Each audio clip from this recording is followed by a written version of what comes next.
এই, তোরা সবাই হোমওয়ার্ক করে এসেছিস? খাতা বার কর, আমি চেক করব এক এক করে।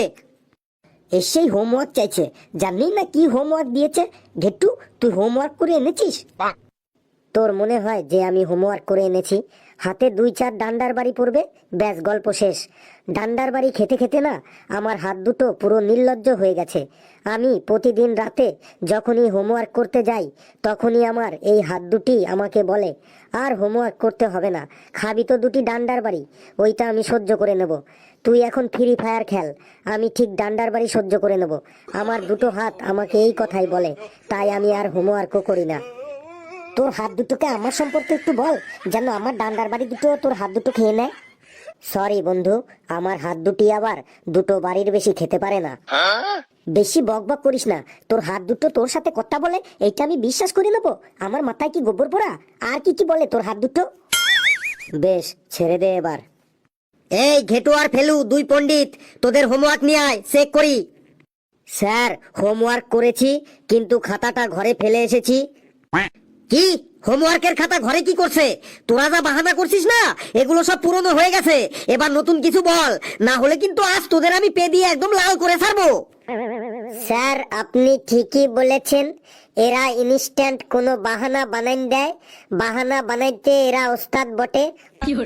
লেবু, তুই কথার মধ্যে বেশি ফোড়ন কাটিস না, না হলে তোকেও পেদাবো কিন্তু। কিরে ঘেটু আর ফেলু, হোমওয়ার্ক দেখা। স্যার, কাল বিয়ে বাড়ি গেছিলাম, তাই হোমওয়ার্ক করতে পারিনি। এই ঝড় বৃষ্টির দিনে আবার কার বিয়ে ছিল? স্যার, আমার পিসতুতো দিদির, মাসতুতো ননদের, দেওরের, বড়শালার, ছোট্ট বোনের, ভাসুরের, জ্যাঠতুতো শালির, কাকার ভাগ্নের, বড় পিসির বান্ধবীর ছেলের বন্ধুর বিয়ে ছিল। এই যে তোর ফালতু বকবক শুরু হয়ে গেল এবার। শোন, তোরা যখন হোমওয়ার্ক করে আনিসনি তখন তোদের কাছে একটাই বাঁচার রাস্তা খোলা আছে। আমি তোদের কিছু প্রশ্ন জিজ্ঞাসা করব, যদি ঠিক ঠিক উত্তর দিতে পারিস তাহলেই তোরা আমার হাত থেকে আজকে বাঁচতে পারবি, না হলে কিন্তু একদম পে দিয়ে একদম লাল বানিয়ে ফেলবো আজকে তোদের। একদম স্যার, একদম, আপনি প্রশ্ন করুন, আমরা একদম অ্যান্সার দেওয়ার জন্য তৈরি আছি স্যার। বাপ রে, তোর কনফিডেন্স লেভেল দেখে তো মনে হচ্ছে তুই একদম এক লাফে ছাদে চলে যেতে পারবি। বেশ ঘেটু, তুই দাঁড়া। তুই বাংলা ব্যাকরণের সমার্থক শব্দ সম্পর্কে জানিস? ইয়ে স্যার, জানি। বিপরীত শব্দ সম্পর্কে?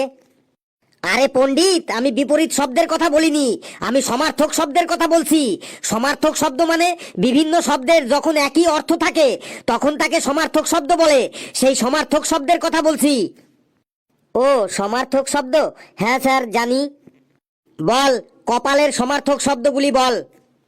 স্যার, কপালের সমার্থক শব্দগুলি হলো সুখী কপাল, দুঃখী কপাল, পোড়া কপাল, চওড়া কপাল, ফাটা কপাল। তুই এখানে আমার সামনে আয়।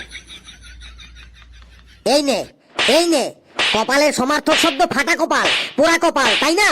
এই নে, এই নে, আরো নে, এই নে।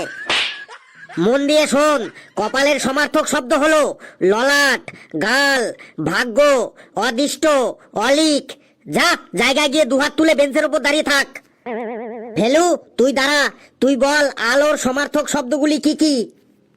স্যার, আলোর সমার্থক শব্দগুলি হলো সূর্যের আলো, টিউব লাইটের আলো, হ্যালোজিনের আলো, টর্চ লাইটের আলো, হেডলাইটের আলো, বাল্বের আলো, হারিকেনের আলো, প্রদীপের আলো, মোমবাতির আলো, লণ্ঠনের আলো, হ্যাজাকের আলো আর জুনি পোকার আলো। তুই এইখানে চলে আয়। বললুম স্যার। এই নে, এই নে, এই নে, আলোর সমার্থক শব্দ হ্যালোজিনের আলো, হারিকেনের আলো। এই নে, এই নে। ধ্যান দিয়ে শোন, আলোর সমার্থক শব্দগুলি হলো দীপ্তি, প্রভা, রশ্মি, জ্যোতি, আভা, দ্যুতি।